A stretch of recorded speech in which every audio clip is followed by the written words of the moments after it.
मैं शपथ लेता हूँ कि विद्यार्थी मेरा धर्म है, मानवता की सेवा करना मेरा परम लक्ष्य है। राष्ट्र की उन्नति में मैं सदा तत्पर रहूँगा। अपने कर्तव्य मार्ग पर आगे बढ़ते हुए एक स्वच्छ, सुंदर तथा भ्रष्टाचार मुक्त मैं भारत का निर्माण करूँगा। जय हिंद। हम लोग आधुनिक भारत में पत्र पत्रिकाओं के बारे में पढ़ रहे थे और अंग्रेजी नीतियाँ क्या थी, कौन कौन से एक्ट आए थे जिसके माध्यम से भारतीय पत्रकारिता को प्रभावित किया था। ठीक उसी क्रम में आज हम लोग देखेंगे कुछ ऐसे पत्र पत्रिकाएँ थी महत्वपूर्ण, जहाँ से अक्सर परीक्षाओं में प्रश्न आते हैं कि ये पत्रिकाएँ कब छापी गई, कहाँ से छापी गई और कौन प्रकाशक था, कौन संपादक था। तो कुछ महत्वपूर्ण हैं, बहुत लिस्ट तो बहुत लंबी है, लगभग 100 के आसपास लिस्ट है, लेकिन हमने लिस्ट में उन चीज़ों को रखा है जो महत्वपूर्ण है, जो अक्सर परीक्षाओं में पूछे जाते हैं, क्योंकि ज्ञान भी हमको ऐसा प्राप्त बटोरना है जो कचरा ना हो ज्ञान। क्योंकि हमारी जो मेमोरी है वो उसी तरीके से है जिस तरीके से एक मोबाइल की चिप की मेमोरी होती है। तो उसमें चिप में जब ज़्यादा चीज़ें भर जाती हैं तो क्या करने लगता है, मोबाइल हैंग करने लगता है ना। तो ऐसे ब्रेन में भी, अपने दिमाग में भी, ये अभी मुझे एक्यूरेट ध्यान नहीं है, लेकिन बहुत गीगाबाइट की मेमोरी होती है हमारे मोबाइल, जो दिमाग का चिप है काफ़ी गीगाबाइट की मेमोरी होती है। लेकिन अब उसमें अननेसेसरी चीज़ क्यों भरेंगे, जो काम की चीज़ें वही भरा जाए। तो यहाँ पर जो है हमने लिस्ट बना रखी है और इसको आप जो है नोट कर लीजिए और देखिए जो है क्या क्या है। सबसे पहला हमने बताया था कि भारत में 1780 में सबसे पहला जो कोई पत्र पत्रिका प्रकाशित हुई थी वो था बंगाल गजट, जो कलकत्ता से प्रकाशित होती थी। कहाँ से?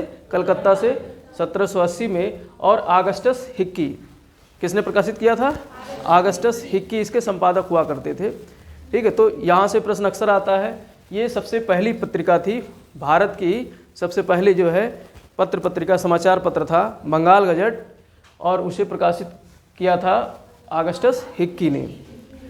तो ये मतलब ये अंग्रेज था। ऑगस्टस मतलब हिक्की भारतीय नहीं था, अंग्रेज था। और इसके बाद में जो है बम्बई में प्रकाशित वाली, ये तो कलकत्ता से प्रकाशित होती थी, लेकिन 1789 में बम्बई से पहली बार जो प्रकाशित हुआ था कोई भी पत्रिका अगर, तो वो थी बॉम्बे हेराल्ड। कौन सी? बॉम्बे हेराल्ड, जो ये भी अंग्रेजी भाषा में थी। और कहाँ से प्रकाशित हुई थी? बम्बई से। तो बम्बई से प्रकाशित होने वाले पहली पत्रिका या पत्र का नाम क्या था? बॉम्बे हेराल्ड। ये सबसे पहले बम्बई। और कलकत्ता से प्रकाशित होने वाली और पूरे भारत से प्रकाशित होने वाली, पूरे भारत में पहली और कलकत्ता अर्थात बंगाल में भी पहली कौन थी? बंगाल गजट था। लेकिन बम्बई से पहली प्रकाशित होने वाली बॉम्बे हेराल्ड था। और इसके बाद कलकत्ता से प्रकाशित होती है दिग्दर्शन बंगाली भाषा में, जो ये बंगाली भाषा की पहली मैगजीन थी। बंगाली भाषा की पहली पत्रिका समाचार पत्र कौन थी? दिग्दर्शन। अभी तक तो अंग्रेजी में ही प्रकाशित हो रही थी, लेकिन बंगाली भाषा की जो पहली पत्रिका समाचार पत्र था कौन था? दिग्दर्शन, जो 1818 में कलकत्ता से प्रकाशित होती थी। और डीसी मार्शमैन ने इसको, ये संपादक थे डीसी मार्शमैन, इसके क्या थे? हाँ, जीसी मार्शमैन इसके क्या थे? संपादक थे। और सेम वर्ष ही कलकत्ता से प्रकाशित हुआ बंगाल गजट, जो अंग्रेजी भाषा में था, लेकिन पहला भारतीय गंगाधर भट्टाचार्य द्वारा प्रकाशित होने वाला पहला समाचार पत्र जो किसी भारतीय ने प्रकाशित किया था। किसी भारतीय द्वारा प्रकाशित जो है समाचार पत्र गंगाधर भट्टाचार्य, और ये भी क्या था? बंगाल गजट था। इसका भी नाम क्या था? बंगाल गजट। लेकिन ये किस भाषा में था? बंगाली भाषा में नहीं था। किस भाषा में था? अंग्रेजी भाषा में था। अब यहाँ कन्फ्यूज हो जाओगे, उसमें टिक लगाने के लिए आ जाएगा बंगाल गजट, तो कहोगे बंगाल है तो बंगाल से छपता रहा होगा, तो कौन सी भाषा में रहा होगा? बंगाली भाषा में। लेकिन ये किस भाषा में थी? इंग्लिश भाषा में थी। तो यही चीज़, माइन्यूट चीज़ें इसको समझना है। ये यहाँ से प्रश्न पूछ लेता है, क्योंकि अब ट्रेंड बदल रहा है। अब इस तरीके से नहीं पूछेगा किसने प्रकाशित किया जा, अब घुस के पूछता है अंदर कौन सी भाषा। 4 दे देगा, उसमें हिंदी, अंग्रेजी, बंगाली और जो है फारसी। कहेगा निम्न में से कौन सी भाषा में बंगाल गजट प्रकाशित हुई? तो अंग्रेजी भाषा में। तो इस टाइप से प्रश्न अब बनाने लगे हैं।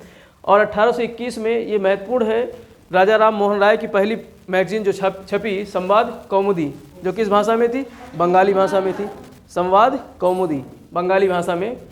और इसके अलावा 1822 में मिरातुल अखबार, जो फारसी भाषा में प्रकाशित करते हैं कौन? राजा राम मोहन राय।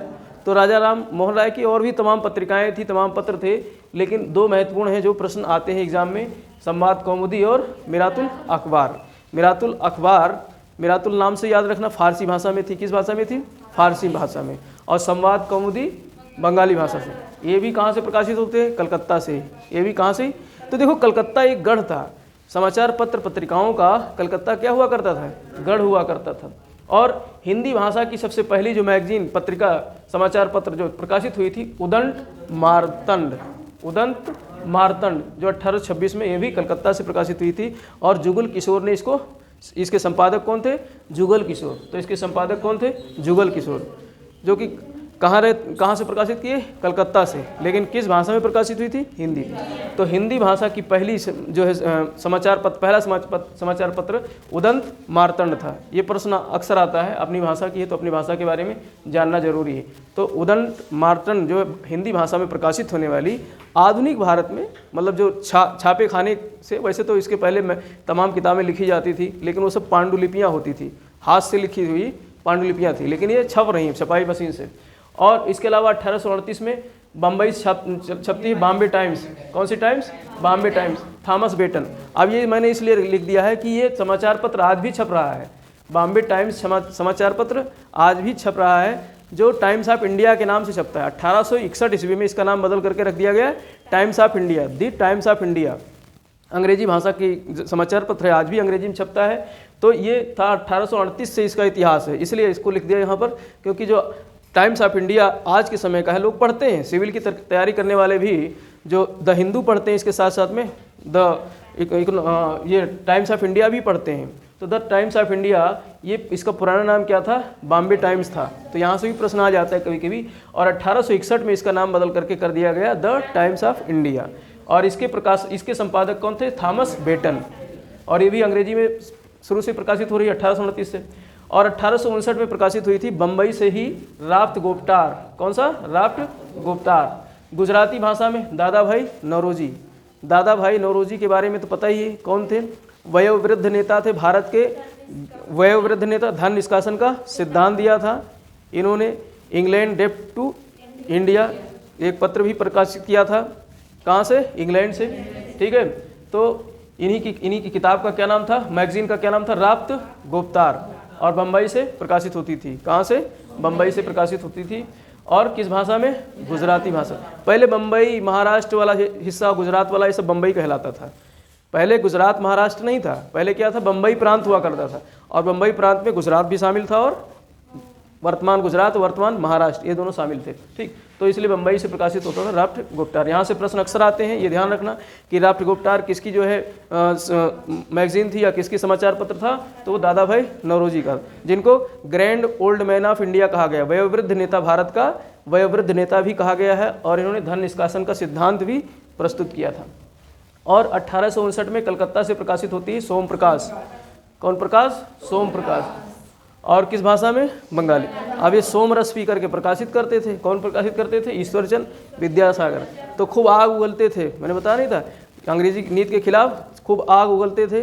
तो इसीलिए वर्नाकुलर प्रेस एक्ट का पहला जो है समाचार पत्र जो उसका शिकार बना था, कौन था? सोम प्रकाश था। सोम प्रकाश पर गाज गिरी, और रात जो है सोम प्रकाश को बैन कर दिया गया, क्योंकि ये गुजराती भाषा में बंगाली भाषा में छपती थी। और वर्नाकुलर प्रेस एक्ट जो था वो क्या था कि अगर अंग्रेजी के अलावा किसी भी भाषा में कोई भी पत्र पत्रिका संपादित होती है, प्रकाशित होती हैं, तो वो अगर अंग्रेजी नीति के खिलाफ होती हैं तो उन पर क्या किया जाएगा? एक्शन लिया जाएगा, उन्हें बंद कर दिया जाएगा। तभी तो वर्नाकुलर प्रेस एक्ट को गला घोंटने वाला एक्ट भी कहा गया है। गला घोंटने वाला एक्ट या फिर मुंह बंद करने वाला एक्ट किसको कहा गया है? Vernacular press act. तो प्रश्न यहाँ से आता है कि वर्नाकुलर प्रेस एक्ट के अंतर्गत, यानी जो है वर्नाकुलर प्रेस एक्ट जो लॉर्ड लिटन द्वारा प्रस्तुत किया गया था, उसके अंतर्गत कौन से भारतीय पत्रिका या कौन सा भारतीय समाचार पत्र जो है सबसे पहले बैन किया गया? तो सोम प्रकाश बैन किया गया, जो कि ईश्वरचंद्र विद्यासागर द्वारा प्रकाशित होता था। और ये एक बंगाली भाषा में एक बंगाली मैगजीन प्रकाशित होती थी, जो सुरेंद्रनाथ बनर्जी प्रकाशित करते थे बंगाली भाषा में। ये भी कहाँ से? कलकत्ता से। सुरेंद्रनाथ बनर्जी को इतिहास में हम लोग पढ़ेंगे, ये आगे चल करके एक जो है संगठन बनाते हैं, तो ये इसलिए महत्वपूर्ण है। तो सुरेंद्रनाथ बनर्जी ने बंगाली समाचार पत्र प्रकाशित किया था, और बंगाली भाषा में। किस भाषा में? बंगाली भाषा में। और ये भी कलकत्ता से प्रकाशित होते थे 1862 से।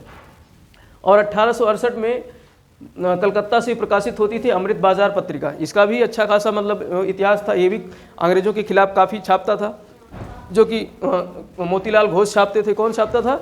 मोतीलाल घोष। और कल मैंने बताया था कि वर्नाकुलर प्रेस एक्ट के तहत रातों रात इसने अपनी भाषा बदल दी थी। हाँ, बंगाली से अंग्रेजी भाषा में परिवर्तित हो गई थी। तो वो कौन सी मैगजीन थी? अमृत बाजार। लेकिन मूल इसका लैंग्वेज क्या था? बंगाली ही था, बंगाली लैंग्वेज में प्रकाशित होती थी। तो मोतीलाल घोष की जो है ये पत्रिका थी अमृत बाजार पत्रिका, जो रातों रात बंगाली से अंग्रेजी में कन्वर्ट हो गई थी वर्नाकुलर प्रेस एक्ट के दौरान। और 1878 में मद्रास से प्रकाशित होता था द हिंदू, ये आज भी प्रकाशित हो रहा है। तो द हिंदू सिविल सर्विस की तैयारी करने वाले बच्चे बहुत पढ़ते हैं। इतनी तो मोटी जो है समाचार पत्र होता है। पहले ये आता था बहुत सस्ता, दिल्ली से प्रकाशित, आज भी सस्ता ही है। तो मतलब इसको हम लोग तो खरीद लेते थे ऐसे दिखाने के लिए कि हम लोग हिंदू पढ़ रहे हैं, समझ में कुछ आता नहीं था। इतनी क्लिष्ट इंग्लिश उसमें लिखी रहती है कि हम लोग हिंदी मीडियम वाले आदमी समझ ही नहीं पाएंगे उसको। लेकिन उसको जब बेचते थे तो जितने हम खरीदते थे उतने में निकल जाता था रद्दी के, क्योंकि एक समाचार पत्र 250 ग्राम का होता है, बहुत ज़्यादा उसमें वजन होता है, काफ़ी पेज होते हैं और पेज भी बहुत अच्छा होता है इसका। तो हम लोग खरीद लेते थे कि चलो नहीं पढ़ेंगे कोई बात नहीं, रद्दी में तो बिक जाएगा उसी रेट में। तो खरीद लेते थे और रखते थे मेज़ पे बाकायदा सजा करके कि कोई देखे आए कि हाँ अरे द हिंदू पढ़ता है, सीरियस स्टूडेंट होगा, IAS की तैयारी कर रहा है। तो द हिंदू, लेकिन आज तक कभी समझ में नहीं आया द हिंदू। लोग बता देते ना कि मतलब अभी किसी से पूछो कि कौन सा पेपर पढ़े तो बता देगा अंग्रेजी का द हिंदू पढ़ो, और समझ में नहीं आएगा क्या करोगे पढ़ करके भाई। तो वो चीज़ पढ़ना चाहिए जो हमको समझ में आए। वो जो है मैगज़ीन या किताब या जो भी मतलब समाचार पत्र है, दिखाने के लिए थोड़े नहीं कि इसमें द हिंदू में भाई ये इसका मतलब बहुत अच्छा छापता है, हर कॉर्नर को पकड़ता है, अंतर्राष्ट्रीय समाचार को बहुत अच्छी तरीके से मग करके छापता है। और इसके अलावा जो है आपका जो भी नेशनल है और जो भी पर्यावरणीय मुद्दे हैं बहुत अच्छी तरीके से अच्छे राइटर्स लिखते हैं उसको, लेकिन समझ में तो आनी चाहिए। तो इसलिए जो है, लेकिन आजकल जो है क्या है कि बहुत लोग ज़्यादा पढ़े लिखे समझदार जो हैं वो क्या करते हैं, द हिंदू अंग्रेजी को ही डेली वो क्या करते हैं उस पर जो है रूपांतरित करते हैं, उसका रूपांतरण हिंदी में करके और एक मैगज़ीन निकाल देते हैं पतली सी 10-20 रुपए की। तो लोग डेली द हिंदू जो नहीं पढ़ पाते हैं उसको खरीद के पढ़ते हैं। तो दिल्ली के आसपास जो रहते हैं उनको ये फ़ायदा मिल जाता है। नहीं तो फिर ऑनलाइन भी परचेज कर सकते हो, बहुत लोग ऑनलाइन भी बेचते हैं, लेकिन वो सब क्या ज़रूरत है। जो चीज़ हमको जो है अपने ही समाचार पत्र, कोई राष्ट्रीय समाचार पत्र एक पकड़ लो, उसको पढ़ते रहो, उसी से बहुत सारी जानकारी मिल जाती है। तो ये मद्रास से छपती थी द हिंदू, जो आज भी कंटिन्यू है। और कब से छप रहा है? 1878 में। वीर राघवाचारी ये भारतीय थे, वीर राघवाचारी, इन्होंने ये इंग्लिश में द हिंदू समाचार पत्र प्रकाशित करना शुरू किया था। और 1881 बम्बई से प्रकाशित होती केसरी, बाल गंगाधर तिलक, लोकमान्य तिलक। और 1881 में ही बम्बई से प्रकाशित होता मराठा। अब देखो इसमें प्रश्न आता है अक्सर, बहुत कन्फ्यूजन वाला प्रश्न रहता है। केसरी मराठी भाषा में, मराठा नाम है लेकिन ये मराठी भाषा में नहीं प्रकाशित, किस भाषा में? अंग्रेजी। तो ये कंसेप्ट बिठा लो दिमाग में कि मराठा है तो अंग्रेजी में होगी, केसरी है तो मराठी में होगा। और ये कौन थे? बाल गंगाधर तिलक। दोनों के संपादक कौन थे? बाल गंगाधर तिलक, जिनको लोकमान्य तिलक कहा जाता है, जो महाराष्ट्र के बहुत जाने माने क्या थे? लीडर थे, नेता थे। इन्होंने ही जो है महाराष्ट्र में जो है गणेश उत्सव, पूजा, ये सारी चीज़ें प्रारंभ करवाई थी। उन्हीं की आज देन है, बाल गंगाधर तिलक की ही देन है, जो उन्होंने मतलब यूनाइट करने के लिए अंग्रेज़ों के विरुद्ध जो है एक जनता को यूनाइट करने के लिए ऐसे जो है मेलों का, ऐसे पर्व का आयोजन किया था। तो ये केसरी और मराठा छापते थे, इसमें अंग्रेज़ों का जो है उसकी बुराई करते थे। और कब छपी थी? 1881 में। और जो है इस समय क्या चल रहा था भारत में? वर्नाकुलर प्रेस एक्ट, जो 1878 में आया था लिटन द्वारा, और 1882 में रिपन द्वारा ख़त्म किया गया था। लेकिन ये चपेट में आ गए कौन? बाल गंगाधर तिलक। ये माने नहीं छापना, वर्नाकुलर प्रेस एक्ट के तहत इनको बैन किया गया, लेकिन माने नहीं, छापते रहे तो इनको उठा के जेल भेज दिया था। तो ये जेल जाने वाले, मैंने बताया पहला व्यक्ति जो प्रकाशन से संबंधित, समाचार पत्रों के प्रकाशन से संबंधित जेल जाने वाला पहला व्यक्ति कौन था? बाल गंगाधर तिलक थे। तो इसी केसरी और मराठा के चक्कर में चले गए थे जेल। और इसके अलावा अब ये भी जानना जरूरी है, हमारे उत्तर प्रदेश से कौन सी मैगजीन छपती थी? तो कानपुर से 1913 में छपती थी प्रताप नामक मैगजीन, और इसको छापते थे गणेश शंकर विद्यार्थी। कानपुर से छपती थी, हिंदी भाषा में 1913 में छपना शुरू हुई थी। क्या नाम था? प्रताप। तो यहाँ से भी प्रश्न आता है, चूँकि हम अपने प्रदेश के हैं तो अपने प्रदेश के बारे में जानना जरूरी है। तो कानपुर से छपती थी, क्या नाम था? प्रताप नाम था। और इसके अलावा विदेश में भी एक मैगजीन छपती थी, समाचार पत्र गदर, सैन फ्रांसिस्को। कहाँ छपती थी? सैन फ्रांसिस्को थे। और ये लाला हरदयाल जो NRI हुआ करते थे, भारतीय थे, लेकिन ये उत्तरी अमेरिका में रहते थे। कहाँ रहते थे? उत्तरी अमेरिका महाद्वीप में रहा करते थे। तो सैन फ्रांसिस्को से ये छापते थे 1913 में गदर। और कौन, यहाँ से प्रश्न आता है, कौन कौन सी भाषा में छापते थे? हिंदी, उर्दू, अंग्रेजी, गुजराती और पंजाबी। तो ये भाषा आपको याद रखना, हिंदी में छपती थी, उर्दू में छपती थी, अंग्रेजी में, गुजराती में और पंजाबी भाषा में छपती थी। ठीक, अब इसे पूछ लेगा, दे देगा, तीनों दे देगा, हिंदी दे देगा, उर्दू, अंग्रेजी और एक दे देगा बंगाली। फिर कहेगा गदर किस भाषा में नहीं छपती थी? बंगाली भाषा में नहीं छपती थी। तो आपको ये पांचों भाषा पता होना चाहिए। हिंदी में छपती, प्रश्न आया है ये इसलिए लिख दिया हूँ यहाँ। हिंदी में छपती थी, उर्दू में छपती थी, अंग्रेजी में, गुजराती में और पंजाबी में छपती थी। और कौन संपादक था? लाला हरदयाल, जो भारतीय थे लेकिन ये सैन फ्रांसिस्को में रहते थे, तो वहाँ से छपती थी गदर नामक पत्रिका। और 1914 में एनी बेसेंट के 2 मैगजीन, एक 14 में एक 16 में, कॉमनवेल्थ और न्यू इंडिया, कॉमनवेल्थ और new India. Annie Besant Bharat की पहली महिला जो कांग्रेस की अध्यक्ष हुई थी, लेकिन ये विदेशी थी। एनी बेसेंट, इन्होंने जो है गृह शासन, होम रूल चलाया, होम रूल आंदोलन एक चलाया था, हम पढ़ेंगे आगे इतिहास में। और 1919 में गांधी जी का एक पत्रिका थी यंग इंडिया। कौन सी? यंग इंडिया, जो अहमदाबाद से प्रकाशित होती थी। और ये भी अंग्रेजी और गुजराती भाषा में। कौन सी भाषा में? अंग्रेजी और गुजराती भाषा में। तो यहाँ से भी प्रश्न आता है, भाषा पूछ लिया जाता है। और इसके अलावा पूना से इन्हीं की एक पत्रिका थी हरिजन। कौन सी? हरिजन, 1933 से प्रकाशित होती थी। ये हिंदी बढ़ गया, गुजराती, अंग्रेजी और हिंदी में भी प्रकाशित होती थी। हरिजन जो है हिंदी में भी प्रकाशित होती थी। तो इस तरीके से ये कुछ महत्वपूर्ण क्या थे? पत्र पत्रिकाएं, और उनसे संबंधित जो है उसके संपादक, और किस वर्ष संपादित हुई, और जो है कहाँ से संपादित होती थी। तो यहाँ से प्रश्न आते हैं, इनको आप रिवाइज कर लेना तो ये याद रहेंगे। ठीक, अब बायो का क्लास लेते हैं।